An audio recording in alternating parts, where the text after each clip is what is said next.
মৰমৰ ছাত্ৰ-ছাত্ৰীসকল, আজি আমি আলোচনা কৰিম সপ্তম শ্ৰেণীৰ সমাজ বিচিত্ৰাৰ পাঠ 6ৰ মধ্যযুগৰ ভাৰত নামৰ পাঠটোৰ সকলো পাঠভিত্তিক প্ৰশ্ন উত্তৰ লগতে পাঠৰ ভিতৰুৱা প্ৰশ্ন উত্তৰখিনি আলোচনা কৰিম, যিবিলাক তোমাৰ পৰীক্ষাৰ বাবে খুবেই গুৰুত্বপূৰ্ণ। তো ছাত্ৰ-ছাত্ৰীসকল, বেছি পলম নকৰি ভিডিঅ'টো ষ্টাৰ্ট কৰোঁ। তো প্ৰথমতে আলোচনা কৰিম অনুশীলনী 1ৰ 1 নম্বৰত কি কৈছে, তলৰ প্ৰশ্নবোৰৰ উত্তৰ দিয়া। ইয়াৰ ক নম্বৰ প্ৰশ্নত কি কৈছে, তুৰ্কীসকলে অসম আক্ৰমণ কৰাৰ কথা ক'ত উল্লেখ আছে? তো ইয়াৰ উত্তৰত তোমালোকে লিখিবা কি, উত্তৰ গুৱাহাটীৰ কানাই বৰশী বোৱা শিলালিপিত তুৰ্কীসকলে অসম আক্ৰমণ কৰাৰ কথা উল্লেখ আছে। তো তোমালোকে লিখিবা কি, উত্তৰ গুৱাহাটীৰ কানাই বৰশী বোৱা শিলালিপিত। তাৰপিছত কুৱেশ্যন খত কি কৈছে, কোনগৰাকী চুলতানে দিল্লীৰ পৰা দৌলতাবাদলৈ ৰাজধানী স্থানান্তৰ কৰিছিল? তো ইয়াত কি কৈছে, কোনগৰাকী চুলতানী ৰজাই বা কোনগৰাকী চুলতানে ৰাজধানী দিল্লীৰ পৰা দৌলতাবাদলৈ লৈছিল? তো উত্তৰত তোমালোকে লিখিবা, চুলতান মহম্মদ বিন তুগলকে দিল্লীৰ পৰা দৌলতাবাদলৈ ৰাজধানী স্থানান্তৰ কৰিছিল। তো এইটো তোমালোকে মনত ৰাখিবা কি, চুলতান মহম্মদ বিন তুগলক। তাৰপিছত কুৱেশ্যন গত কি কৈছে, ইবন বটুতা কৰ পৰা ভাৰতলৈ আহিছিল? এইটো ভেৰি ইম্পৰ্টেণ্ট কুৱেশ্যন। তো ইয়াৰ উত্তৰত তোমালোকে লিখিবা, ইবন বটুতা মৰক্কৰ পৰা ভাৰতলৈ আহিছিল। কৰ পৰা? মৰক্কৰ পৰা ভাৰতলৈ আহিছিল ইবন বটুতা। তাৰপিছত কুৱেশ্যন ঘত কি কৈছে, চৈয়দ বংশৰ প্ৰতিষ্ঠাপক কোন আছিল? তো উত্তৰত লিখিবা, চৈয়দ বংশৰ প্ৰতিষ্ঠাপক আছিল কোন? তাইমুৰৰ তলতীয়া শাসক খিজিৰ খা চৈয়দ বংশৰ প্ৰতিষ্ঠাপক আছিল। তো তোমালোকে মনত ৰাখিবা, নামটো কি, খিজিৰ খা। খিজিৰ খা আছিল চৈয়দ বংশৰ প্ৰতিষ্ঠাপক। তাৰপিছত 9 নম্বৰত কি কৈছে, 1526 খ্ৰীষ্টাব্দত পানিপতৰ যুদ্ধত কোনে কাক পৰাস্ত কৰিছিল? তো এইটো ভেৰি ইম্পৰ্টেণ্ট কুৱেশ্যন। তো ইয়াৰ উত্তৰত তোমালোকে লিখিবা, 1526 খ্ৰীষ্টাব্দত পানিপতৰ যুদ্ধত ফৰগনাৰ অধিপতি বাবৰে লোডি বংশৰ চুলতান ইব্ৰাহিম লোডিক পৰাস্ত কৰিছিল। তো তোমালোকে উত্তৰত লিখিবা কি, বাবৰে ইব্ৰাহিম লোডিক। ইমানখিনি তোমালোকক লিখিব নালাগে। তো উত্তৰ প্ৰশ্নত কি কৈছে তোমালোকক, 1526 খ্ৰীষ্টাব্দত পানিপতৰ যুদ্ধত কোনে কাক পৰাস্ত কৰিছিল? তো তোমালোকে উত্তৰত লিখিবা, বাবৰে ইব্ৰাহিম লোডিক পৰাস্ত কৰিছিল। আৰু এই ইমানখিনি লিখিব নালাগে, তোমালোকে খালি লিখিবা বাবৰে ইব্ৰাহিম লোডিক পৰাস্ত কৰিছিল। তাৰপিছত চত কি কৈছে, কোনে দিল্লীত 3খন বজাৰ স্থাপন কৰিছিল? তো উত্তৰত লিখিবা, চুলতান আলাউদ্দিন খিলজীয়ে দিল্লীত 3খন বজাৰ স্থাপন কৰিছিল। তাৰপিছত চত কি কৈছে, দ্বিতীয় চ, চুলতানীসকলৰ প্ৰশাসনৰ মূল ভেটি কি আছিল? তো উত্তৰত তোমালোকে লিখিবা কি, চুলতানীসকলৰ প্ৰশাসনৰ মূল ভেটি আছিল ইছলাম ধৰ্মীয় আইন বা শৰিয়া আইন। চুলতানীসকলৰ মূল শাসনৰ বা প্ৰশাসনৰ মূল ভেটি আছিল ইছলাম ধৰ্মীয় আইন। তাৰপিছত 2 নম্বৰ প্ৰশ্নত কি কৈছে, চুলতানী শাসক বুলিলে কি বুজা? চুলতানী শাসনৰ উল্লেখযোগ্য বংশকেইটাৰ নাম কি কি? তো ইয়াৰ উত্তৰত তোমালোকে লিখিবা কি, 1206 খ্ৰীষ্টাব্দৰ পৰা 1526 খ্ৰীষ্টাব্দলৈ ভাৰতত তুৰ্কী আফগানসকলৰ কেইবাটাও বংশই প্ৰায় 300 বছৰ ৰাজত্ব কৰিছিল।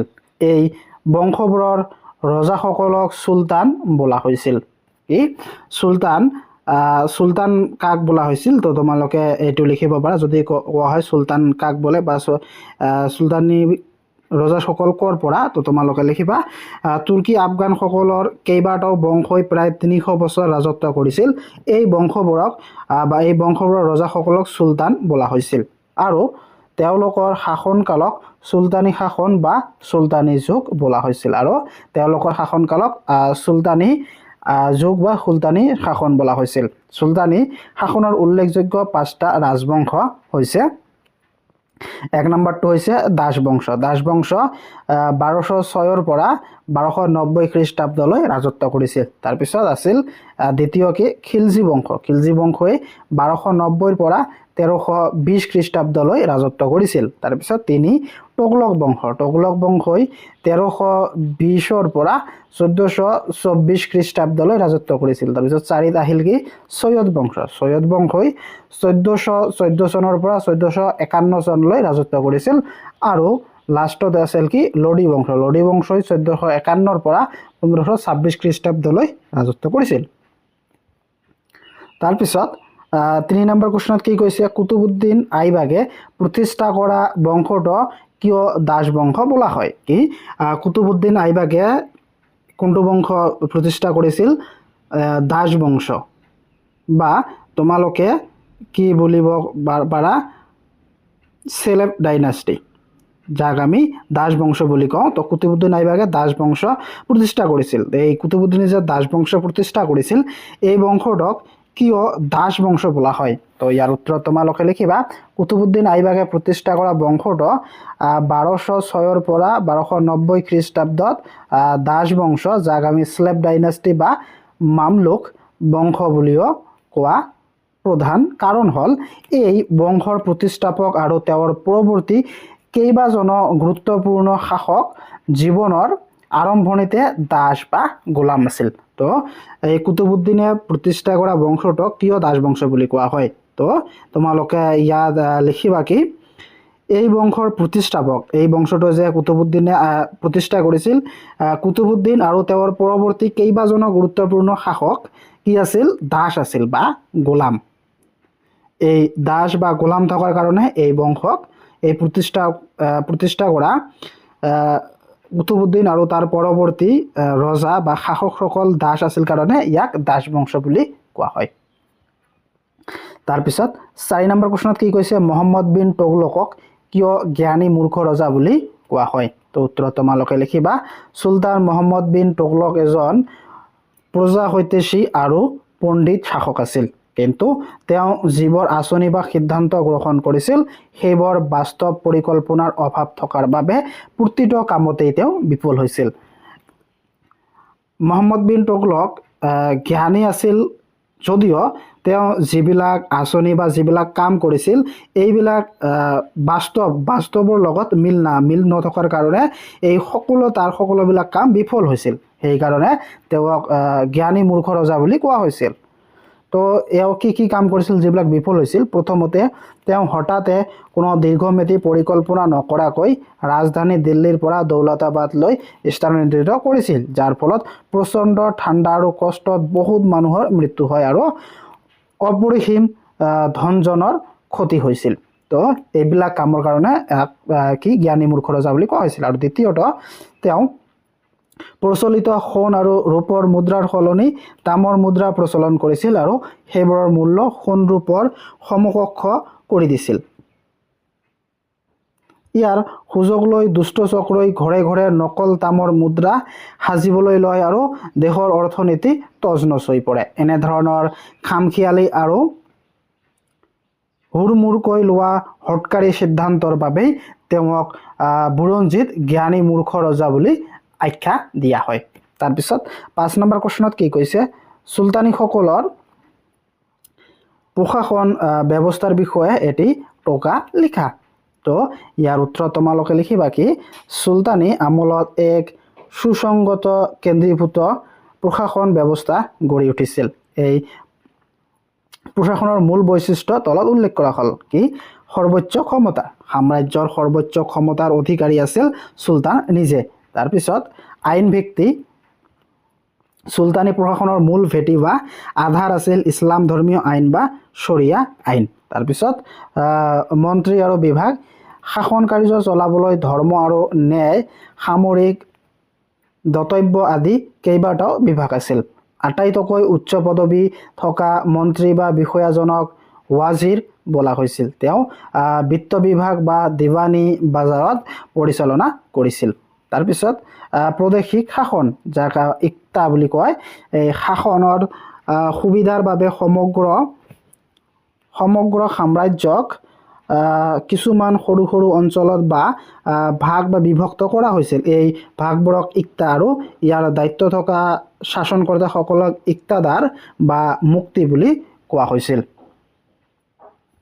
তাৰপিছত কৰ ব্যৱস্থা ৰাজহ সংগ্ৰহৰ বাবে চুলতানী দিনতে ঘাইকৈ তিনি ধৰণৰ কৰ প্ৰচলিত আছিল উৎপন্ন শস্যৰ ওপৰত কৰ ঘৰবাৰীৰ ওপৰত কৰ আৰু গৰু ম'হ বা পশুৰ ধনৰ ওপৰত কৰ আৰোপ কৰা হয়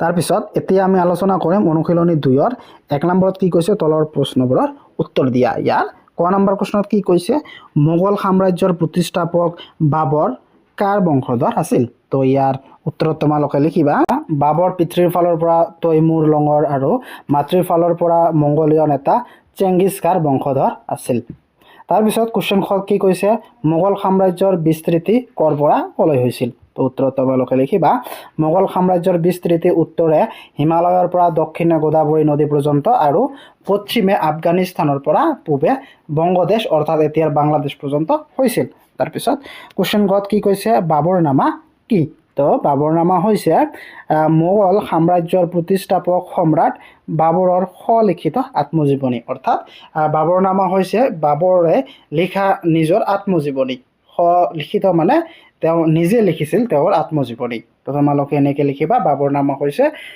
বাবৰে লিখিত আত্মজীৱনী তাৰপিছত কোৱেশ্চন ঘত কি কৈছে হেমচন্দ্ৰ বিক্ৰমাদিত্য উপাধি কোনে গ্ৰহণ কৰিছিল তো উত্তৰত তোমালোকে লিখিবা আফগান নেতা আদিল খাহৰ হিন্দু মন্ত্ৰী হিমুৱেই হেমচন্দ্ৰ বিক্ৰমাদিত্য উপাধি গ্ৰহণ কৰিছিল তোমালোকে মনত ৰাখিবা হেমুৱে আফগান নেতা আদিল খাহৰ হিন্দু মন্ত্ৰী হিমুৱেই হেমচন্দ্ৰ বিক্ৰমাদিত্য উপাধি গ্ৰহণ কৰিছিল তাৰপিছত 9 নম্বৰ কোৱেশ্চনত কি কৈছে চুলহি কুল বুলিলে কি বুজা তো ইয়াৰ উত্তৰত তোমালোকে লিখিবা সম্ৰাট আকবৰে সকলো ধৰ্মৰ সাৰমৰ্ম গ্ৰহণ কৰি এক উদাৰ ধৰ্মীয় নীতি গ্ৰহণ কৰিছিল এই সকলোৰে মাজত সম্প্ৰীতি আৰু ঐক্য গঢ়ি তোলা নীতিবোৰক চুলহি কুল বা সাৰ্বজনীন শান্তিৰ নীতি বুলি কোৱা হয় কি সম্ৰাট আকবৰে কি কৰিছিল সকলো ধৰ্মৰ সাৰমৰ্ম যিবিলাক আছিল এইবিলাক একত্ৰিত কৰি উদাৰ ধৰ্মীয় নীতি গ্ৰহণ কৰিছিল এই সকলোবোৰৰ মাজত সম্প্ৰীতি আৰু ঐক্য গঢ়ি তোলাৰ নীতিকে চুলহি কুল বা সাৰ্বজনীন শান্তিৰ নীতি বুলি কোৱা হয় তাৰপিছত 6 নম্বৰ কোৱেশ্চনত কি কৈছে তাজমহল কোনে আৰু কাৰ স্মৃতিত নিৰ্মাণ কৰিছিল নিশ্চয় এটো তোমালোকে জানা সম্ৰাট শাহজাহানে তেওঁৰ প্ৰিয় পত্নী মমতাজ মহলৰ স্মৃতিত তাজমহল নিৰ্মাণ কৰিছিল শাহজাহানে তেওঁৰ প্ৰিয় পত্নী মমতাজৰ স্মৃতিত তাজমহল নিৰ্মাণ কৰিছিল তাৰপিছত দ্বিতীয় শত কি কৈছে ঔৰংজেবে সিংহাসনত অধিষ্ঠিত হৈ কি উপাধি গ্ৰহণ কৰিছিল তো উত্তৰত তোমালোকে লিখিবা কি আলমগীৰ যাৰ অৰ্থ হৈছে বিজয়ী ঔৰংজেবে আলমগীৰ উপাধি গ্ৰহণ কৰিছিল তো তোমালোকে ইমানখিনি লিখিব নালাগে আলমগীৰ এইখিনি লিখিবা আলমগীৰ উপাধি গ্ৰহণ কৰিছিল যাৰ অৰ্থ কি আলমগীৰ অৰ্থ কি বিজয়ী তাৰপিছত 2 নম্বৰ কোৱেশ্চনত কি কৈছে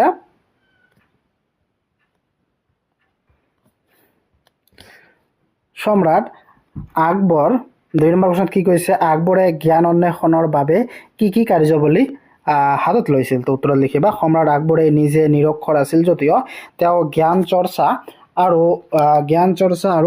সাহিত্যৰ অতি অনুৰাগী আছিল জ্ঞান অন্বেষণৰ বাবে তেওঁ কেইবাটাও গুৰুত্বপূৰ্ণ পদক্ষেপ লৈছিল তো এই পদক্ষেপ কেইটা কি তেওঁ ফাতেপুৰ চিক্ৰিত ইবাদতখানা বা প্ৰাৰ্থনা গৃহ স্থাপন কৰিছিল য'ত বিভিন্ন ধৰ্মৰ হিন্দু মুছলমান খ্ৰীষ্টান জৈন আদি পণ্ডিতসকলক মাতি আনি ধৰ্ম আৰু দৰ্শনৰ বিভিন্ন বিষয়ত আলোচনা কৰিছিল তাৰপিছত তেওঁ ৰাজসভাত নৱৰত্ন বা 9জন বিদগ্ধী পণ্ডিতক স্থান দিছিল যাৰ ভিতৰত আব্দুল ফজল ফৈজি আদি অন্যতম আছিল তাৰপিছত বিভিন্ন ভাষাৰ বিখ্যাত সাহিত্য আৰু ধৰ্মগ্ৰন্থ যেনে মহাভাৰত ৰামায়ণ আদি ফাৰ্চী ভাষালৈ অনুবাদ কৰাৰ বাবে তেওঁ এটা সুকীয়া অনুবাদ বিভাগ স্থাপন কৰিছিল তাৰপিছত 3 নম্বৰ কোৱেশ্চনত কি কৈছে জিজিয়া কৰ বুলিলে কি বুজা তো উত্তৰ লিখিবা জিজিয়া কৰ হৈছে মধ্যযুগত মুছলমান শাসকসকলে তেওঁলোকৰ অধীনস্থ অমুছলমান বা হিন্দু প্ৰজাসকলৰ ওপৰত জাপি দিয়া এক প্ৰকাৰৰ ধৰ্মীয় কৰ জীৱন আৰু সম্পত্তিৰ নিৰাপত্তা নিশ্চিত কৰাৰ নামত প্ৰজাসকলে ৰজাঘৰক এই কৰ আদায় দিব লাগিছিল। সম্ৰাট আকবৰে তেওঁৰ উদাৰ নীতিৰ বাবে এই কৰ বাতিল কৰিছিল যদিও পৰৱৰ্তী সময়ত সম্ৰাট ঔৰংজেবে ইয়াক পুনৰ বলবৎ কৰে। তাৰপিছত 4 নম্বৰ প্ৰশ্নত কি কৈছে, মঞ্চবদাৰী ব্যৱস্থাৰ বিষয়ে চমুকৈ লিখা। উত্তৰত লিখিবা, মঞ্চবদাৰী ব্যৱস্থা আছিল মোগল সামৰিক আৰু প্ৰশাসনিক ব্যৱস্থাৰ মেৰুদণ্ড। ইয়াক সম্ৰাট আকবৰে আৰম্ভ কৰিছিল। অৰ্থ, মঞ্চব এটা আৰবী শব্দ যাৰ অৰ্থ হৈছে পদ বা স্থান, আৰু ইয়াৰ দায়িত্ব থকা বিষয়াসকলক মঞ্চবদাৰ বোলা হৈছিল। নিযুক্তি, এই পদ বংশানুক্ৰমিক নাছিল। সম্ৰাটে নিজে মঞ্চবদাৰসকলক নিযুক্তি আৰু পদোন্নতি নিয়ন্ত্ৰণ কৰিছিল। তাৰপিছত শ্ৰেণী বিভাজন, মঞ্চবদাৰসকল মৰ্যাদা বুজিবলৈ জাট আৰু সভাৰ এই দুটা ভাগ ব্যৱহাৰ কৰা হৈছিল, যাতে তেওঁলোকৰ ব্যক্তিগত পদ আৰু দৰমহা বুজাইছিল, আৰু সভাৰে তেওঁলোকৰ নিয়ন্ত্ৰণ কৰিবলগীয়া অশ্বৰী সৈন্যৰ সংখ্যা নিৰ্দেশ কৰিছিল। তাৰপিছত দৰমহা, তেওঁলোকৰ দৰমহা পৰৱৰ্তী একেটা নিৰ্দিষ্ট এলেকা দিয়া হৈছিল, যাক জাগিৰ বোলা হৈছিল। এই এলেকাৰ পৰা তেওঁলোকে ৰাজহ সংগ্ৰহ কৰিছিল। তো এতিয়া আমি এই পাঠটোৰ অতিৰিক্ত প্ৰশ্ন উত্তৰখিনি আলোচনা কৰিম, যিবিলাক তোমাৰ পৰীক্ষাৰ বাবে খুবেই গুৰুত্বপূৰ্ণ। তো ছাত্ৰ ছাত্ৰীসকল, তোমালোকে এই অতিৰিক্ত প্ৰশ্ন উত্তৰবিলাক চাই ল'বা। এইবিলাক মই গাই নিদিওঁ, গাই দিলে ভিডিঅ'টো দীঘল হ'ব, তোমালোকৰ অসুবিধা হ'ব। তো তোমালোকে এই অতিৰিক্ত প্ৰশ্ন উত্তৰবিলাক তোমালোকে নিজৰ বহীখনত লিখি ল'বা। এইবিলাক তোমাৰ কাৰণে খুবেই গুৰুত্বপূৰ্ণ। তো এইবিলাক তোমালোকে নিজে বহীত লিখি ল'বা। তো ছাত্ৰ ছাত্ৰীসকল, যদি ভিডিঅ'টো ভাল লাগে এটা লাইক কৰি দিবা, আৰু মোৰ চেনেলটোত নতুন আহি থাকিলে ছাবস্ক্ৰাইব কৰিবলৈ নাপাহৰিবা।